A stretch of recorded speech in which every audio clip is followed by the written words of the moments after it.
Let's see how she gets back, Ethan laughed, slamming the car door hard enough to make the windows rattle. The sound echoed down the cobbled street like a punchline to a cruel joke. I was still mid-sentence, mid-breath, frozen on the sidewalk of a tiny French town I couldn't even pronounce. The rental car peeled away, tires skimming over ancient stones, leaving behind a faint cloud of dust, and the sound of male laughter that didn't belong in a place this picturesque.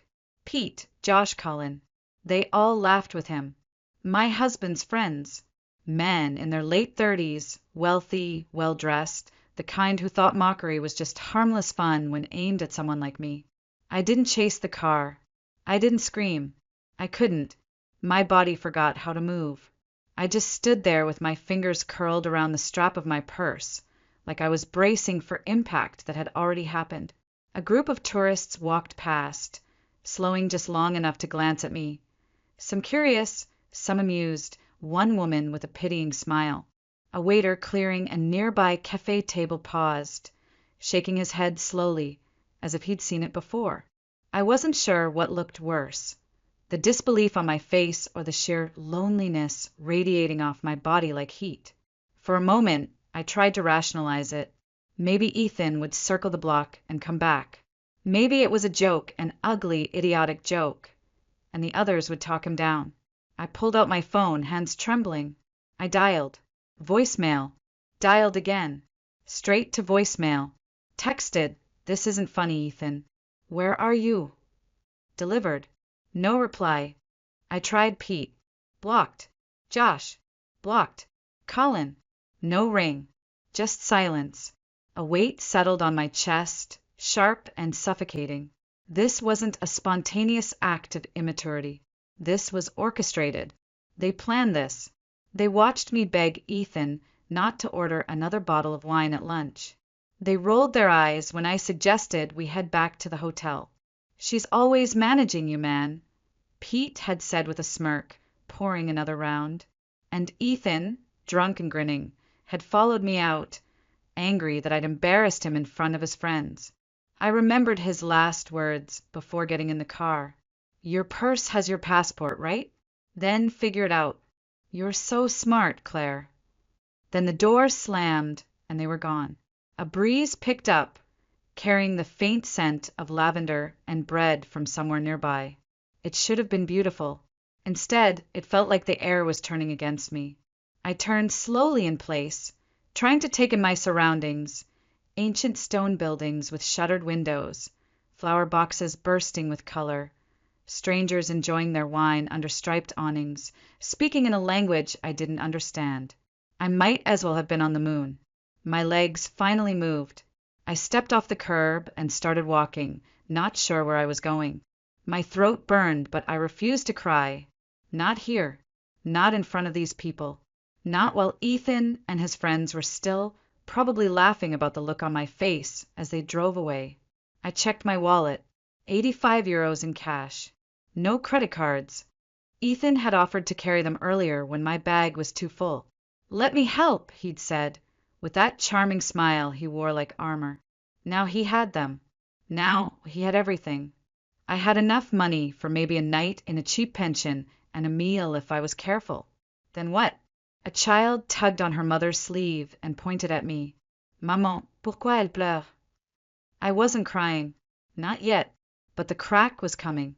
I felt it building behind my ribs. Pressure I couldn't hold off much longer. He really left me. In a foreign country. For sport. And I wasn't even surprised.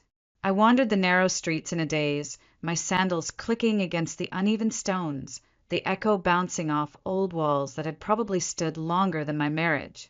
The town, charming just hours ago, now felt hostile.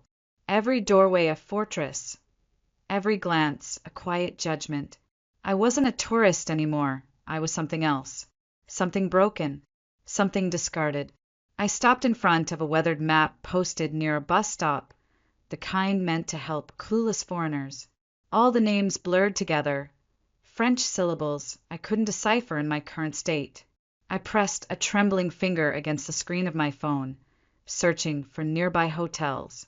The one Ethan and I had booked was nearly an hour's walk away. Too far. Too impossible. I searched again. A listing popped up for a budget pension just around the corner. I clutched my purse tighter and followed the directions like it was the only thing tethering me to earth. The pension was a crumbling building above a bakery, the scent of old flour and yeast leaking through the stairwell. The woman who answered the door spoke no English but read everything in my face. Fear, shame, desperation.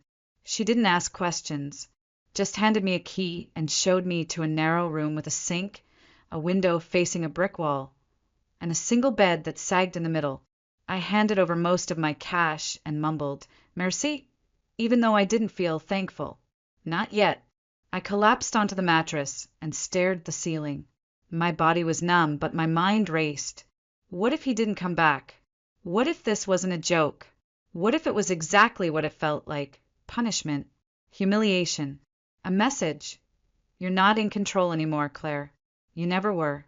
I checked my phone again. No new messages. No missed calls. Just my own words hanging in the void. Where are you? This isn't funny. Please answer. All delivered. All ignored. The next name I tried was Pete's. It rang once, then went dead. Blocked. One by one, I tested every number from lunch that day. Every one of them had cut me off like I was a virus. My husband didn't just abandon me. He made sure I couldn't reach anyone who could lead me back to him. I sat up slowly, the weight of it all sinking in. He'd taken my credit cards. He had our return tickets. My passport was in my purse, but that didn't matter much with 85 euros and no way to access money. I was stranded, utterly and intentionally stranded. At some point, I opened the window. The air was cooler now, the laughter from the cafe downstairs floating up like smoke. I watched couples sip wine, lean into each other, share small smiles. The world was still turning, just not mine. Later, I tried to sleep, but sleep only came in fragments, broken by the cruel wake-up of hope every time I thought I heard footsteps outside my door.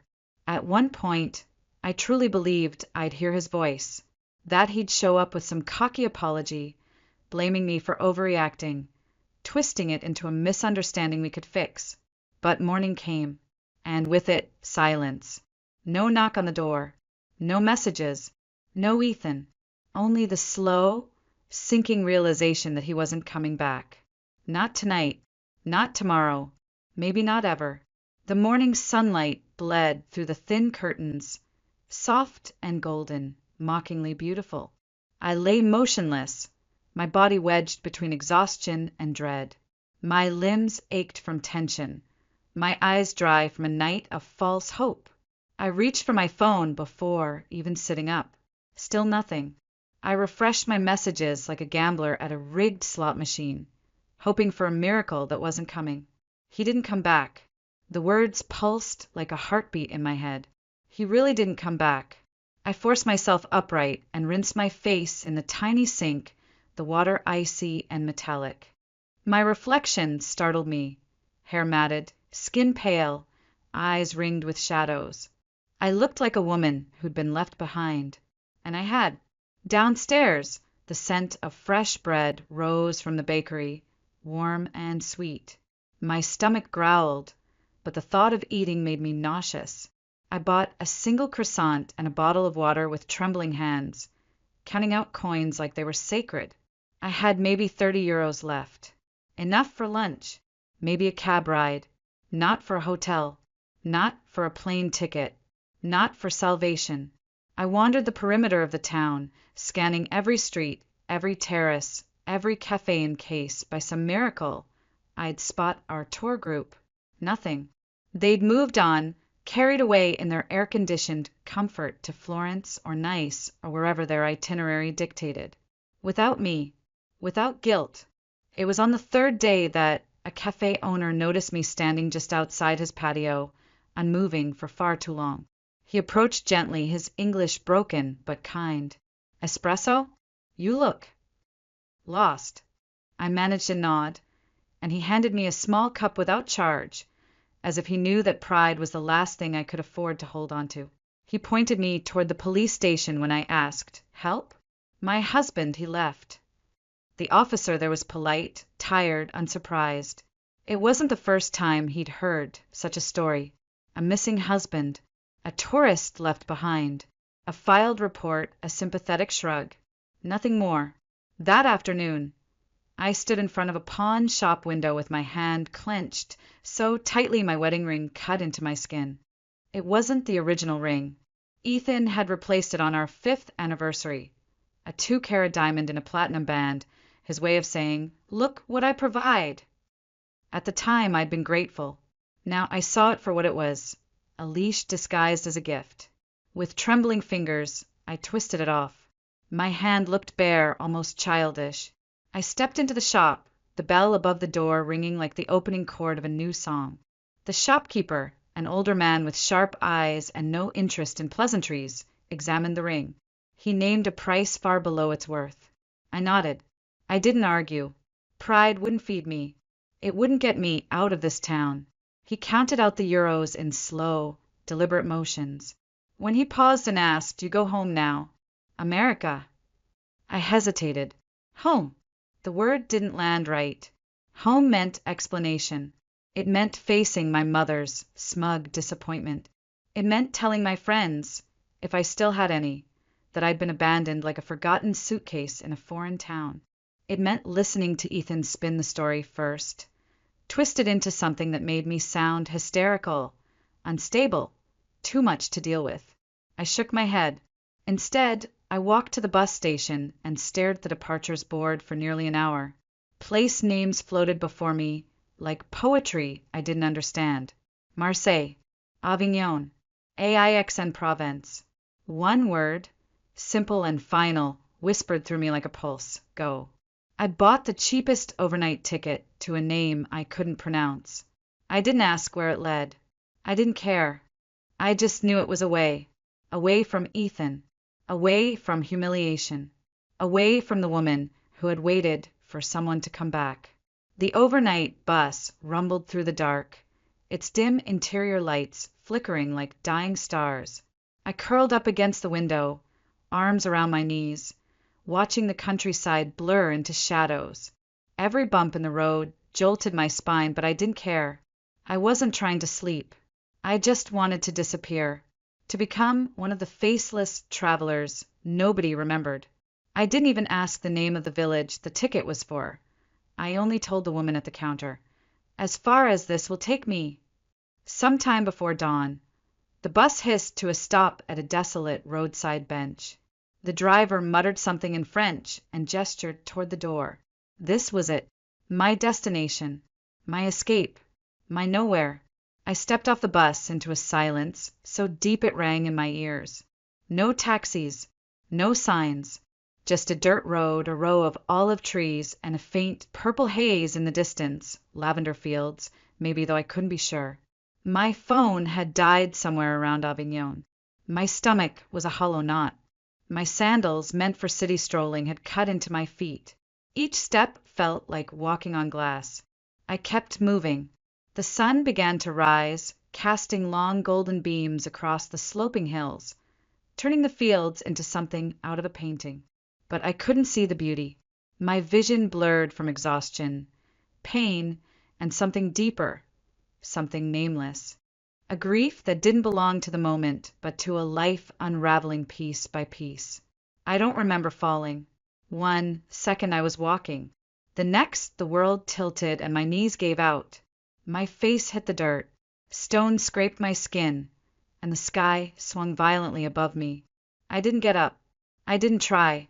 Lying there in the dust of a foreign country, I realized I wasn't afraid anymore.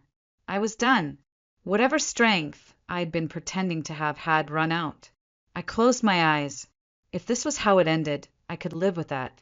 Not because I wanted to die, but because I didn't know how to keep living like this, being a footnote in someone else's life. A burden, a failure, an afterthought.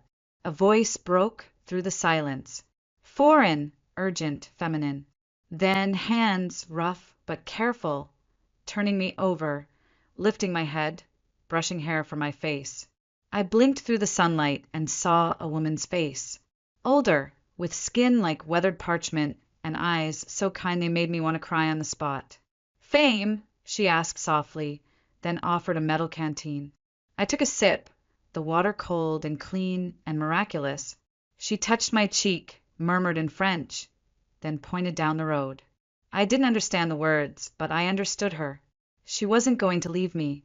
With surprising strength, she helped me to my feet, one arm around my waist, guiding me step by step. My body screamed with every movement, but I let her lead. I had nothing left to resist with, nothing to lose. Up ahead, a small stone farmhouse appeared between the trees, its shutters thrown open to the rising sun. The scent of lavender drifted through the air. I heard chickens, the soft bleating of goats. Life. She said her name was Margot, tapping her chest. "Claire," I whispered in return, my voice raw. Inside the house, time slowed.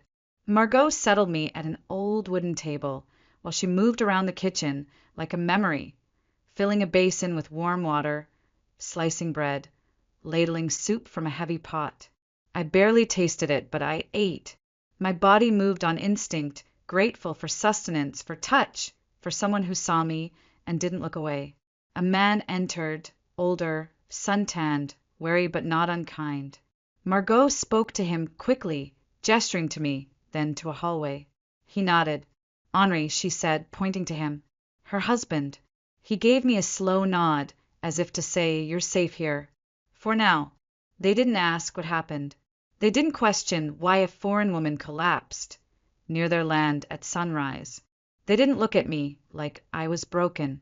They just gave. That night, in a bed with whitewashed walls and a handmade quilt, I curled into myself and wept, not for Ethan or even for what he did, but because someone saw me lying in the dirt and chose to pick me up instead of stepping around me. I cried because I couldn't remember the last time I felt that kind of kindness. And I cried because some part of me, small and buried, still believed I might be worth saving. Morning arrived not with the sound of traffic or phone alarms, but with the low crow of a rooster and the smell of fresh bread drifting under my door. For a few seconds, I forgot where I was. I opened my eyes to whitewashed walls and sunlight stretching across a rough stone floor. The air smelled like lavender and would smoke. My body ached in new places, shoulders, calves, hands, but it was a clean ache. Not the tight, anxious kind I carried back in Boston. This one felt earned. At the foot of the bed lay folded clothes. A simple cotton dress and a pair of worn leather sandals. They didn't belong to me, but they had been freshly laundered. My own clothes were gone, probably washed too. The thought made my chest ache in a way I couldn't explain. I got dressed slowly, wincing at the blisters on my heels. When I emerged into the kitchen, Margot was already moving, setting down coffee, slicing dark bread, drizzling it with thick local honey. She looked up and beamed when she saw me, her eyes crinkling at the corners. "Bon," she said, gesturing to the chair. I sat. The coffee was strong and almost bitter, but I drank it gratefully. The bread was warm, chewy, rich with oil and sweetness. I ate slowly, unsure how to say thank you in a way that didn't feel like an apology. When I opened my mouth to try, Margot gently waved her hand. She pointed to my feet, then to the window, where rain now traced soft lines down the glass. "Rest," she said. One of the few English words she seemed to know, and so I did. The next few days passed in a rhythm unlike anything I'd known. The hours bent around the land. No emails, no meetings, no obligations except the simple ones that sustained life. Margot showed me how to feed the chickens, how to tie bundles of lavender to dry in the pantry, how to sweep dust from the corners that gathered like old memories. Henri remained quiet but kind, fixing a shutter that clattered too loudly, leaving fresh fruit on the table, nodding to me each evening as if to say, "You're still here. Good." Each time I tried to gather my things and leave, Margot gently stopped me. Once I stood by the door with my purse in hand, shoes on. She caught my arm, not harshly, just firmly, and led me to the fireplace. She opened a small wooden box on the mantel and pulled out photographs. One by one, she showed me faces. A young woman with Margot's eyes, a toddler with Henry's grin. Then she made a cradling motion with her arms and lifted her hand to shoulder height. "Lucy," she said, pointing to the young woman. "Canada." Her eyes filled with tears. "No see." Then she turned to me. Her gaze softened. She didn't say it, but I understood. She'd lost a daughter, and somehow she had opened her home to a stranger and made space again. I placed my purse back on the hook. From that day forward, I helped without being asked. I rose early, watered the herbs, folded laundry, listened to the wind moving through the lavender fields like a lullaby. I didn't check my email. I didn't open my phone. The silence was terrifying at first. Then it became sacred. Each night, we sat on the porch as the sun dipped below the hills. Margot would knit with patient, practiced hands. Henri smoked his pipe and occasionally asked me questions with gestures, smiles, and slowly improving English. I answered the best I could. When we ran out of words, we simply sat. The betrayal still lived in my bones, but something inside me had begun to shift. The need to explain, to chase Ethan's version of events, to justify my hurt, it was all fading. In its place was something quiet, steady, and astonishing. Peace. The days bled into one another, not in the frantic blur of city life, but in a kind of gentle rhythm. The sky shifted from soft gray to blazing blue and back again. The lavender bloomed fuller, and I learned to tell by scent alone when the fields were ready to be harvested. I no longer needed to be told when to wake, when to eat, when to rest. My body learned the language of the land, its demands, its rewards. And in the quiet, something unexpected returned: curiosity. One afternoon, while helping Margot sort dry bundles of lavender into small canvas sachets, I asked haltingly if she would show me how to distill oil. Her eyes lit up like I had just asked her to dance. That evening, she led me to a small stone outbuilding I hadn't noticed before. Inside was an old copper still, polished from years of use. She showed me how the flowers were loaded, how the steam captured their essence, how the oil rose and separated, pure, fragrant, golden. I watched her work with reverence. This was not chemistry. This was art. I began spending my afternoons in the workshop, labeling bottles with handwritten tags in my slanted, uneven scrawl. It wasn't long before I offered to redesign them. Margot looked confused, so I pulled out my phone, finally charged, finally useful, and showed her photos of my old design projects. Hotel interiors, restaurant branding, boutique packaging. For the first time since I'd arrived, I saw her look at me not as someone to care for, but as someone who could offer something back. The next market day, Margot and Henri brought me with them to the village.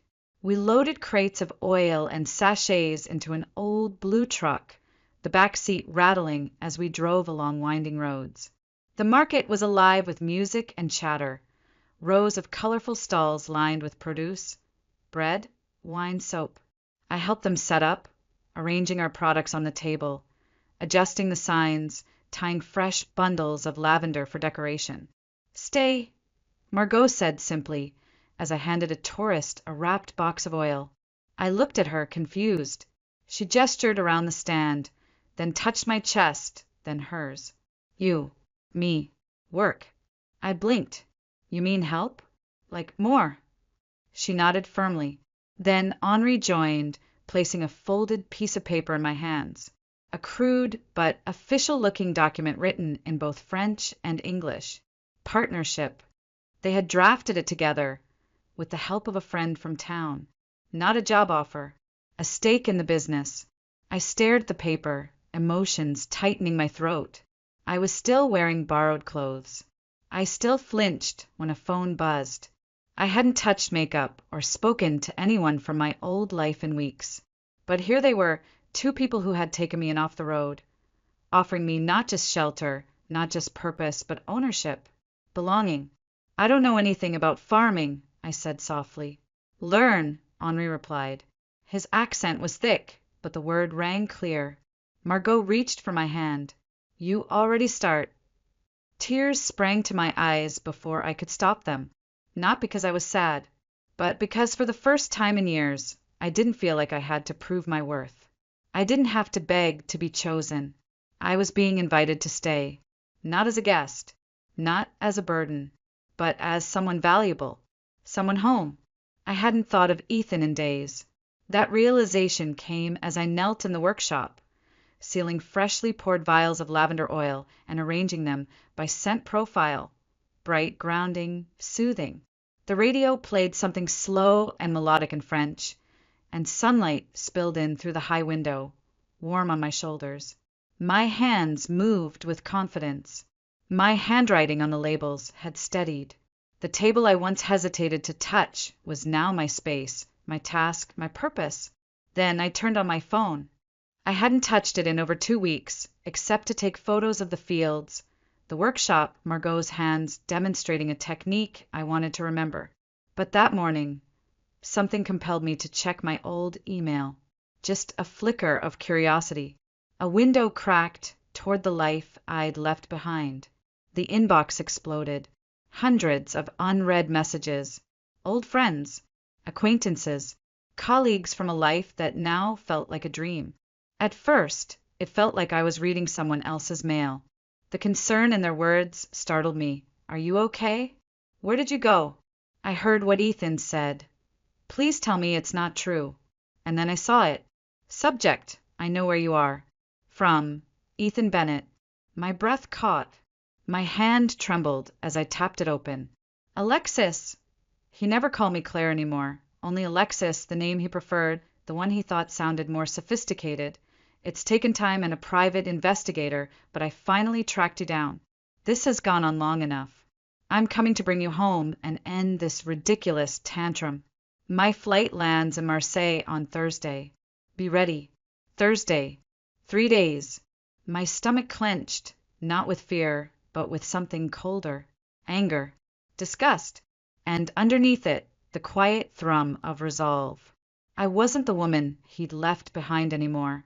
And I wasn't going anywhere.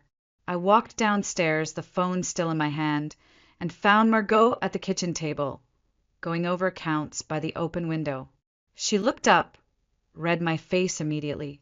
Bad news from America, she asked softly. I nodded. Ethan. He's coming. Her expression hardened, just slightly. Margot didn't speak often about him. She didn't need to. Her silence had always been louder than any opinion. Without a word, she reached into the drawer beside her and pulled out a thick envelope. She slid it across the table. Was waiting for right moment, she said. Inside, the final, signed copy of the partnership agreement. My name, Margot's, Henry's. Not a promise, a contract. I wasn't helping anymore. I was a third owner. I had rights. Responsibilities, a business. You choose what happens Thursday, she said, tapping the paper. Not him. I stared at the document. I should have felt overwhelmed. Instead, I felt solid, grounded. I belonged here, in this house, in this field, in this work.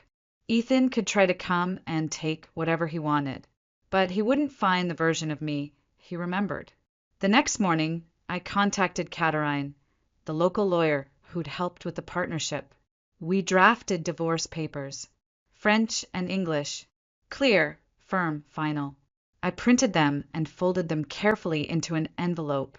I also replied to the email from my former mentor, the one who had recommended me for a remote design consultancy weeks ago. The offer was still open. I accepted. 1 foot back in the world I'd walked away from, but on my terms this time. Then I wrote short messages to the friends I'd left behind, not with apologies, but with clarity. I didn't need them to save me. I just wanted them to know I had saved myself. Thursday came. A blue sky stretched overhead. The scent of lavender clung to my skin. Henri and I were in the workshop testing a new batch of oil when we heard the sound of a rental car engine rumbling up the gravel path. Margot appeared in the doorway, wiping her hands on a cloth. He is here, she said simply. I stood up, removed my apron, and stepped outside. The car door slammed, the sound too sharp for the quiet morning. Ethan stood beside the sleek silver rental, designer sunglasses perched on his face, his shirt crisp and untouchable. He looked entirely out of place against the backdrop of sun-warmed stone, wild lavender, and the slow rhythm of life here, like a glossy page torn from a lifestyle magazine and pasted onto a painting done in oils. He hadn't seen me yet. For a brief second, I stood there in silence, letting the image burn into my memory. Him, scanning the farmhouse with thinly veiled distaste, his jaw clenched, his hand on his hip like he was waiting for someone to come fetch his luggage. His arrogance still intact, his entitlement wrapped around him like armor. Then he turned and saw me. His eyes ran over my body, starting at the boots caked with dry earth, the work-worn hands, the sun-browned arms. My hair was pulled back in a loose braid, my face bare. No makeup, no performance. Just me. His expression flickered. Shock, confusion. Then something like disappointment. My God, Alexis, what happened to you? The words might have cut once. Not now. I took a step forward, calm, measured. Life happened, I said. And by the way, it's Claire again. He blinked. Claire, then. Fine. Look, I get it. You were angry. Hurt. But this, he gestured around him, dismissive. This is over the top. You made your point. Now let's go home. I almost laughed. Home. I repeated. You mean Boston? The brownstone I decorated but never owned? The life where I became small enough to fit into the corners of your image. He stepped closer, his charm cracking. Don't do this. We had a good life. People miss you. Clients, friends. They miss the version of me you curated. I cut in. The Claire who smiled on cue, who planned dinners for your colleagues, who stopped talking about her career because you said it was just a hobby. His face tightened. It's not like that. It's exactly like that. Behind me, I heard the soft shuffle of Margot and Henri stepping out to the porch. They didn't understand the words, but they understood the moment. They stood with me, not as backup, but as witnesses, as family. Ethan followed my gaze and scoffed. So this is it. These people. This farm. You'd throw away everything for dirt and soap and strangers who don't even speak your language. No, I said quietly. I'm choosing something better. I reached into my pocket and held out the envelope. He looked at it like it might bite him. What's this? Divorce papers. Drafted, translated, and ready to sign. His jaw worked. You're not serious. I am. You left me on a roadside in a foreign country. Ethan. You laughed while you did it. You called it a tantrum. I call it clarity. You showed me exactly who you are. His voice rose, angling for control. You're being impulsive, emotional. That's not the woman I married. No, I said. That woman died in a small French town while you drove away. This one, I glanced at the fields behind me, the home I now helped run, the people who had asked nothing of me but honesty and presence. This one was born here. He didn't move to take the papers, just stared, red rising in his cheeks. You'll regret this, he snapped. When the novelty wears off and you're still here hauling lavender at 60, I'll still be free, I said. That's more than I ever was with you.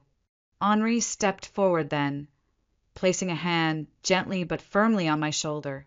He looked at Ethan and said something in French, slow and steady. Ethan turned to me. What did he say? He said the road back to Marseille is long. You should leave before it gets dark. For a moment, Ethan just stood there, his hands clenched, his mouth a hard line. Then, without a word, he turned and got into the car. The engine roared. The tires spun. And then he was gone. I let out a breath I didn't know I'd been holding. Margot stepped beside me, slipping her hand into mine. Behind us, the still warm kitchen waited.